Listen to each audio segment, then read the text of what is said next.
Hello and welcome to the last in this current series of Past Your Bedtime collaborations with TwoCan Mentoring. My name's Bev. Over the past few weeks I've been talking to a variety of people across the agricultural sector who've taken the opportunity to seek out the help of a mentor to support them in the next phase of their career. Mentoring, as distinct from coaching and training, is very much a two-way street, allowing both parties to steer the learnings as the situation dictates. The TwoCan programme also provides for some structured learning, as well as an invaluable network of like-minded people looking to support, share and connect. Interviewing the mentees along with their mentors, you can hear how both parties each get something from the process, forming a professional friendship that goes beyond the initial injection of careers support. Hannah Clarke is lead Red Meat Market Analyst at AHDB, and is also co-host of AHDB's very own podcast, The Ag Show. Emily Ball is Senior Account Director at Twig Strategic Communications, working on many cross-industry campaigns and solutions.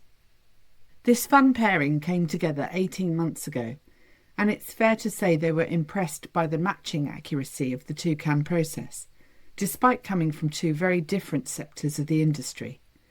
The working relationship has also solidified into a friendship that continues today. My chat was a lovely opportunity to get these two back together again, and I started out by asking if the pair had ever met in person.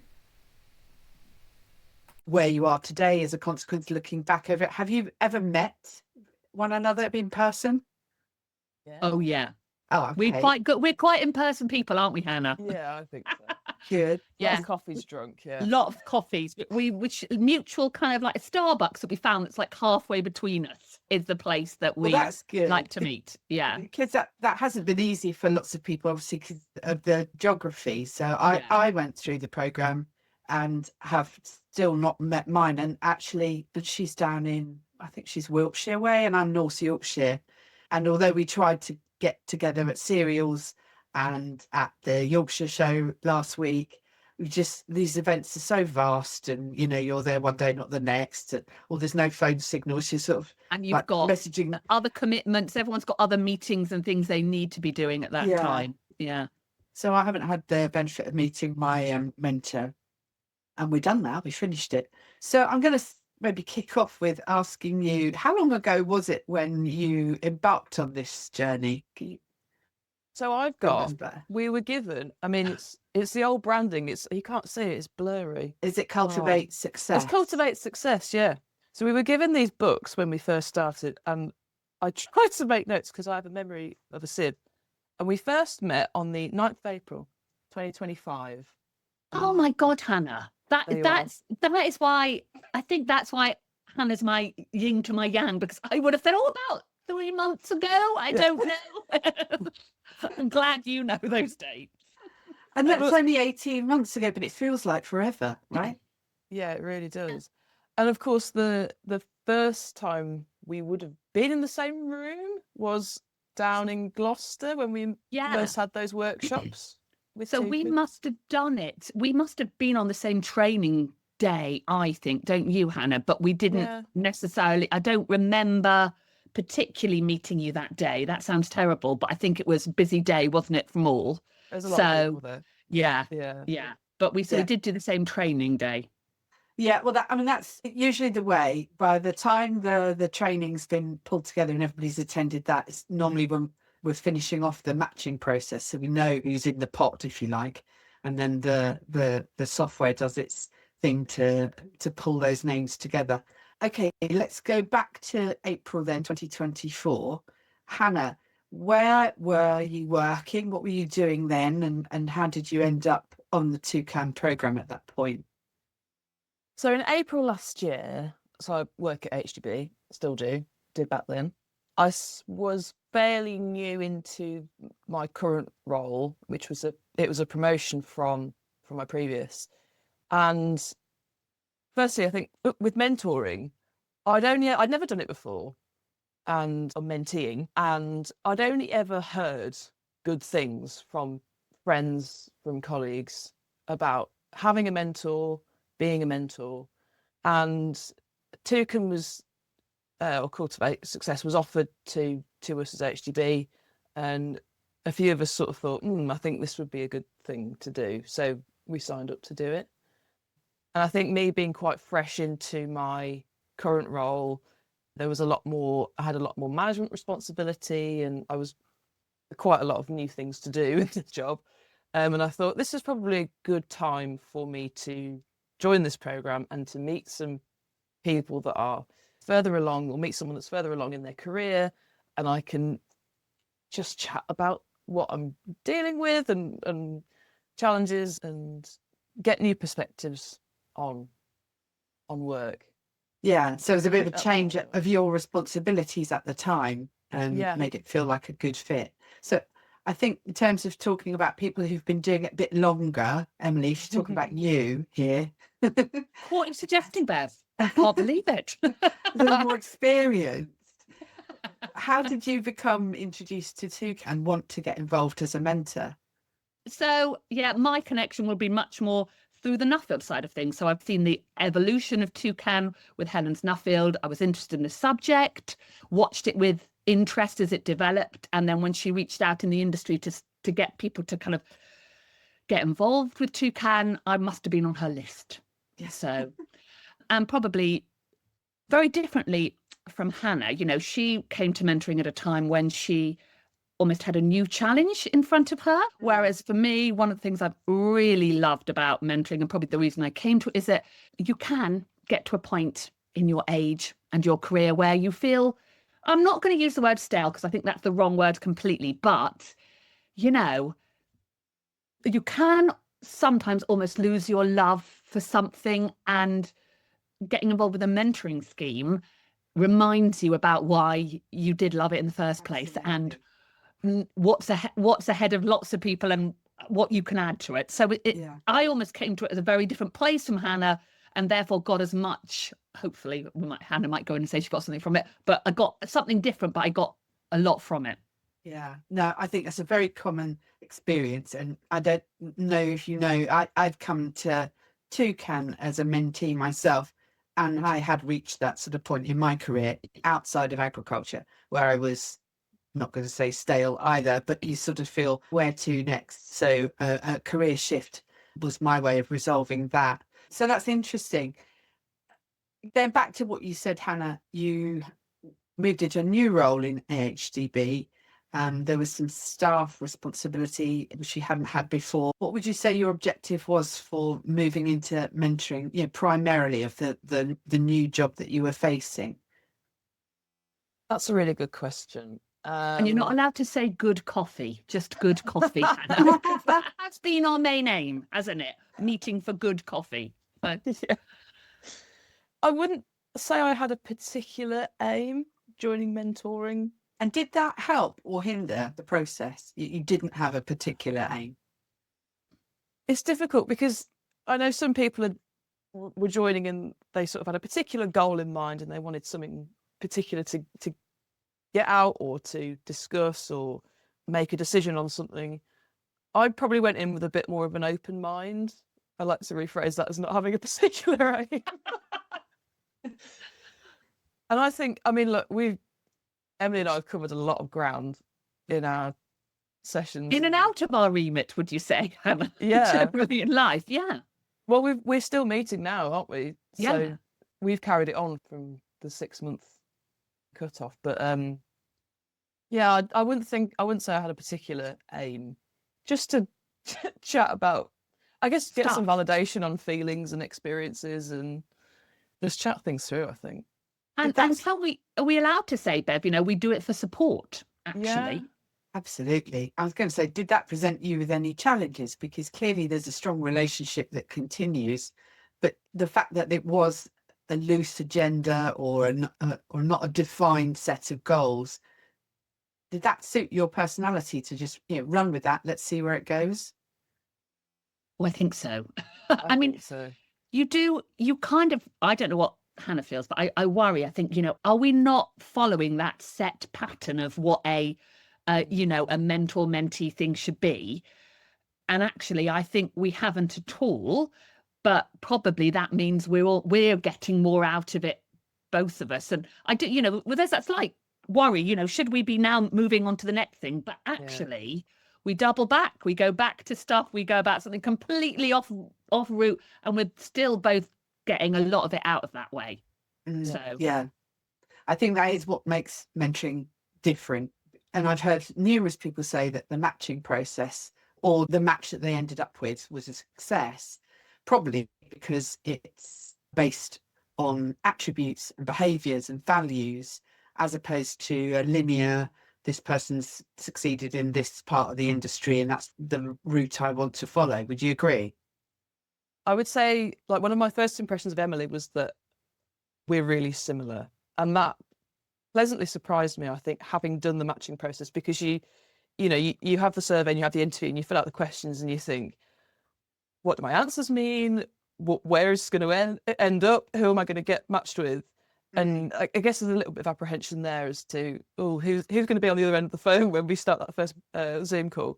But yeah, Emily and I think, are so similar in our personalities, in our interests, in inside and outside of work, and kind of how we approach life and our outlook. And in agriculture, where there are some really different personalities, I think, as well, and in actually really different parts of agriculture, aren't we? And from very different beginnings, we've got so much in common. Well, let's go back to the introductions piece then. Emily, I haven't asked you what it is that you do and how I realise how you came to be involved in TwoCan, but what do you do in agriculture? So I'm a senior account director at a agency called Twig, and we do strategic comms across agriculture. So that's one of those whole bits of work. What do they actually mean? We're an agency that basically help people change things within their organisation and or company. And that's everything from communications to PR to planning to, we do videos, it's a real kind of huge selection of things. And I do cross-industry work. My background is mostly in the dairy industry because that's what I do at home. We've got a dairy farm here, and that's kind of been my route so far.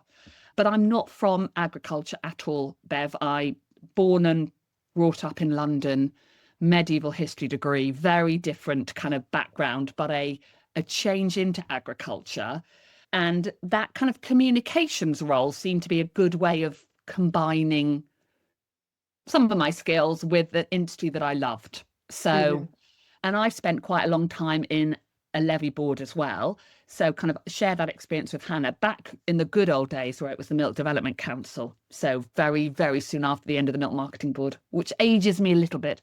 But probably not as old as me. So I've got those experience with a levy board, but I now do a lot of work with commercial organisations. And one of the best things, and one of the things I love about working for an agency, is you get to see so many different things. And I can pick up nuggets of information and behaviours and ideas from a range of organisations. You meet really different people, and you kind of get to get those and hold on to those. So yeah, I've got a kind of mixed past, shall I say? Sure. What was there anything that surprised you from day one? Then you talked about the fact that, oh my goodness, she seems so like me. You're saying, how am I going to cope with this? Were there any surprises? I'm surprised how. So I think the biggest barrier that you have to get over with something like this is to think, what can I offer?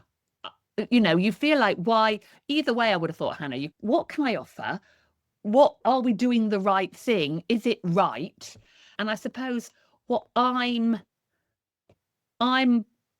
pleased that we never don't have anything to say, which maybe sounds, actually I think what we are doing is we're not necessarily going along that traditional track, but we're able to support each other. I know Hannah's really helped me with some of the things I've been thinking about recently. And it's just that ability to have somebody who's in the industry, who's not directly related to my day-to-day. And we don't really, our spheres sometimes nudge against each other, would you say, Hannah, but we don't overlap. So I can be completely honest with Hannah. Hannah can be completely honest with me, but just that little check-in, that is it me, or I've been thinking about this, or I've been struggling with this. And, I really feel like that's two ways, Hannah, don't you? Yeah, absolutely. I was just going to say the same. Having someone that's can sympathise with you on the sector and kind of know some things, but it's totally removed, and that is invaluable, I think, because you can be completely honest with one another. What kind of topics did you end up focusing on? Can you recall? We spoke a lot about, I would say, probably people management and leading a team, just general career progression. How to prioritize work. We covered so many things. Yeah. Passions. What do we really like to do? Why are we doing this type thing? How does this fit into life as, and to be completely, how does it fit into life as women? It does. It's a really good conversation to have. I am of the age where there weren't a huge amount of women in agriculture when I started. And I'm really enjoying seeing a very different agriculture almost through Hannah. So, that's a really good thing to see. But we also, life is slightly more complex for us for many reasons, isn't it, Hannah? And the way we think about things. So I think that's been really nice, really useful. Yeah. We did talk quite a lot about personal things. So I got married during our time, and just sort of reflecting on that and time of life and where do you go next with your career as a woman. And I'd had children who I became an empty nester almost in the middle of it as well. So that's another time when we think differently about our lives and our careers. Yeah. It was interesting. I'm listening to Minette Bass's book at the moment, and just a bit. I listened in the morning when I'm getting ready, and this morning she was talking about when she did get elected as president at NFU and how much resistance there was to, or novelty attached to, a female president of the NFU, how groundbreaking that was. And it just seems ridiculous now, actually, to think about it. And what would that have been 10 years ago? And it is. Agriculture has changed, but we still have a lot of the same issues. You can't win, can you? You can't. And I think particularly, like both Hannah and I are kind of involved in farming situations a bit back home, kind of almost like one removed. And there's that other layer as well of when you work in agriculture, you are working we're working in an industry we're also personally very involved with, aren't we? It's that it makes you think differently about the industry you work in. Yeah. Well, I think it's a case of celebrating the differences, because we always will be different, won't we? That's the thing. So was there a moment in the program, you sound as though the pair of you were questioning, are we doing the right thing, as if there was a prescriptive way? And of course there's some guidance around how to run it, but how did you run your sessions with one another? You've met up a few times. How did you plan to go from A to B on this program? I think it's fair to say we were quite loose with the planning. But I mean, that obviously suits our personalities and ways of working. I think we try and come with some thoughts on what's important to us right now, what do we want to talk about, and we just sort of take it from there. And our chats were very organic, and they go in all sorts of tangents and directions. But like for me, that's great. I really found that valuable. And I think the challenge is when you meet, you often you've had it almost, and we often meet on a Friday, don't we? It often reflects the week that you've had. So the good things, so it becomes very hard to not talk about the here and now. Okay. But I found that we talk about the here and now, but it very quickly becomes part of a bigger conversation, because the here and now is often being the way we react to the here and now, or the way we're, dealing with the here and now is probably a reflection of the bigger picture of our lives that are going on, or the way that we're going. So I don't think either of us worried about that. We kind of might have come with an idea, but actually it was me going, you're not going to believe this, Hannah, type thing. When we start, what happened yesterday, it becomes a bigger conversation after that. So Bev, if you want to read into this, we didn't plan hugely at all. That's okay. No. I'm not reading anything into it. So my thoughts on it are, I don't need any more validation to sort of say to somebody, this is right for people at all all times in their career. It's good for mentors and mentees because in equal part, both parties, when it goes well, get something out of it. It comes down to the matching. It comes down to the same sort of value structure. Do you have any thoughts on what you would like to say to people considering doing this? Because it's quite clear that you've got a great solid relationship out of it, and you are quite similar, even though I've spoken to you for like 10 minutes. It's bubbly and it's all over the place and it's scattergun, but it works because it's like, it's exciting, it's fresh, and we love dealing with one another. And I feel like I've sort of just popped in and it's sort of two's company, three's a crowd kind of thing.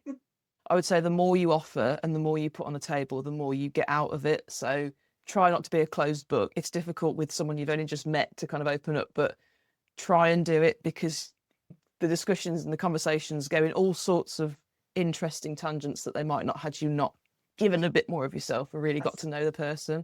I would say to anyone thinking about doing it, yeah, absolutely do it. I'll advocate it at any point and just say yes to it. I think that's probably something I've learned through our chats, to just take more opportunities, and this would be one of them. Because you never know who you might meet. It might not work out, but it might work out really well, like it has for us. And then you've met a new friend and you've met a new person that you can, Were you nervous? to rights with. Were you anxious? Wrong word, nervous. Were you anxious at any point about putting yourself into this, Hannah? I don't think so. Not really. I mean, you always hope you get matched with someone that's friendly and wants to help, and someone that can support you and chat about all things. I think I was nervous. And Hannah, you could have got something really different out of being matched by somebody else. And that's not to say it would have been worse, but it would have been a really different experience. Yeah. And actually, one of the things that I would say to people thinking about going is actually, it might be that you might find that your mentoring journey is also about finding, not just about almost progress, but actually finding yourself happy in what you're doing now, if that makes any sense. Our discussions are going to be, both of us, about like future plans, but actually getting insight from where we are now is not a bad thing. It doesn't have to be about a spectacular move. You don't have to go into this thinking, I've got a question to answer, or I've got some really good stuff to give people. It might just be about helping us have a more balanced approach to where we are now. Yeah. I think, like you said earlier about it not being so structured, but that you would recount what's actually going on in your life that week. It's a valid point. We can't constantly be planning about what good looks like in the future, because actually it diminishes where you are today and how well or bad things are going in the moment. And you want to be in a good place to take those opportunities when they do come at the right time. Yeah, I think it's that's a good point. I don't know, Hannah, are we too here and now? No, I don't think so. No, me neither. Because as you say, we sort of, we initially meet, chat about what's gone on, and then go, right, what's important to us at the moment? Yeah. And then that takes you, into a much broader conversation about what you're thinking for the future. We often try and leave the end of the conversation saying, right, well, next time, let's have a think about A, B, and C before we meet up next time. I mean, Bev, we don't remember that next time, but at least we've had some thoughts about that. There's something in there at least before we meet. And often Hannah will go in about half an hour and she'll go, now, we were going to I've been thinking about X, Y, and Z. So you remember, Hannah, that's good. But we try and put some kind of structure in it, or kind of thoughts for next time. So did you learn anything about yourselves?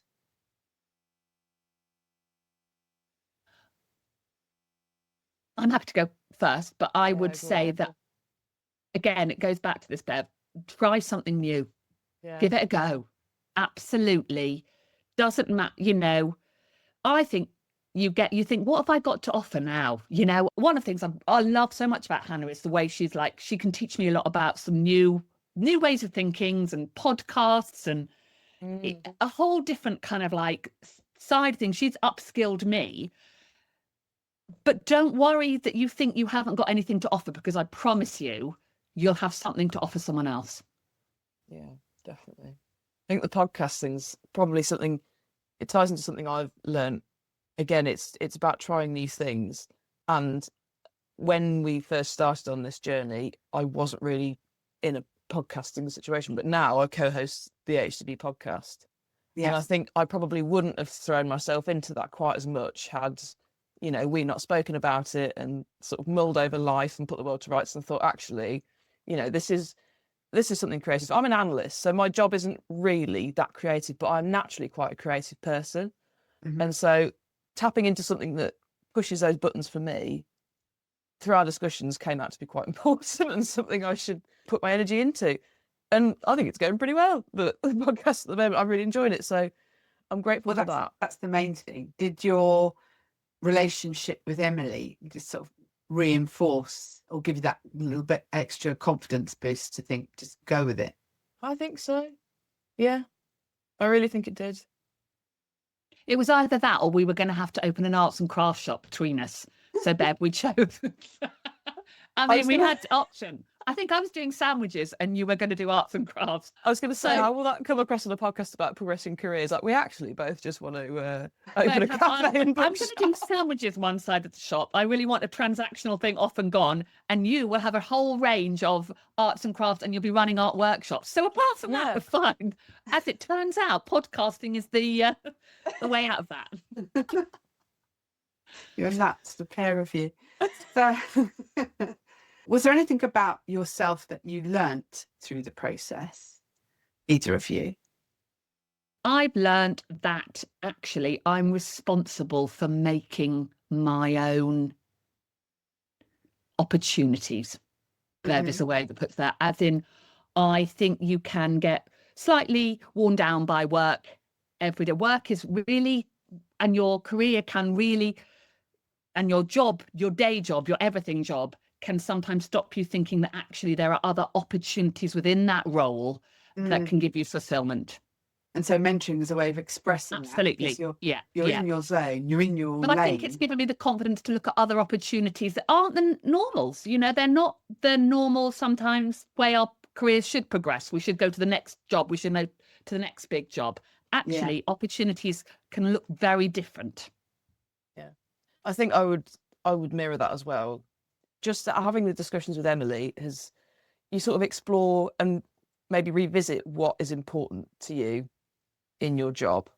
And for me, when we first started, through our time, I've now become the co-host of a podcast at AHDB, which was kind of an opportunity, a possibility when we first started, but now I'm fully in it every week and recording every week. And I might not have done that or lent so heavily into that had we not had those discussions. And it's a creative outlet for someone who's, as you said, very analytical. Yeah, exactly. There's a big difference in your work environments. So public sector, AHDB, private sector, creative agency world of yours, Emily. I've worked in both. Ironically, my first job when I left school was for what was math back in the day. Yeah. And it was intervention board, which is a precursor to AHDB. So didn't know what I was doing. It's just filling in forms with numbers on but as a role for me, civil service, public sector and all that goes with it didn't feel right. So I went into private sector and so on. So there are different ways of working across those two. Did that ever come up in conversations to the relative frustrations or merits of working either private or public sector? Yeah, we did talk about that, especially with Emily's experience of kind of working for the same organisation almost. Yeah, I suppose we did talk about a lot of the differences between public and private, and some of the frustrations and maybe bureaucracy that we face and how that's different.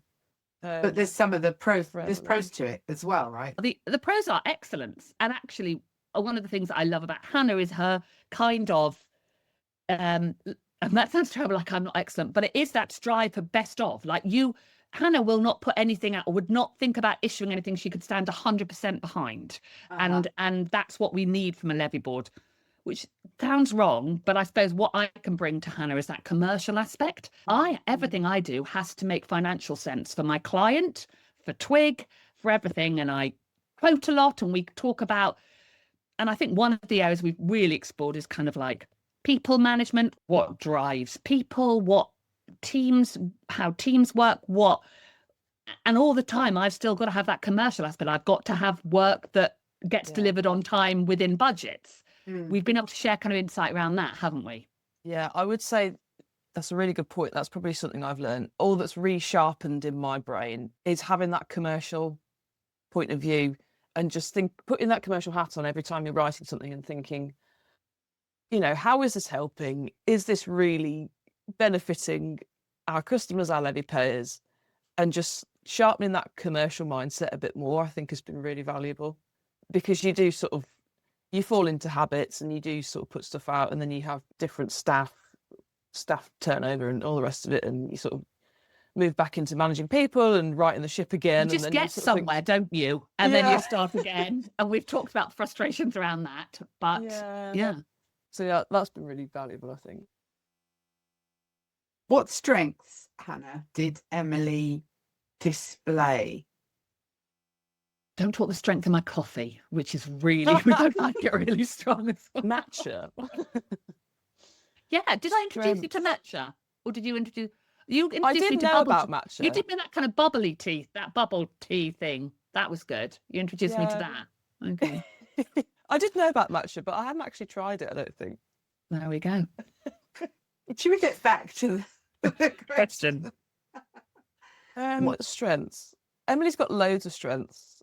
Firstly, I think she made me feel really comfortable when we were talking. I was instantly at ease when we first met. And when you're sort of first meeting someone, oh, hello, how are you? But I think we soon sort of realised how open we both could be and how similar we both were. And it just felt really good when we were talking. So, yeah, and Emily's just got a great personality. Like, she's just so much fun to chat to and to be with. And you ask really good questions as well, which I think is really important in this kind of relationship, and really made me think about work and what I do and my outlook. And you're just a great laugh as well. I think I can take that. Bev, I can live with that. That's fine. Right, Emily, your turn now to embarrass Hannah.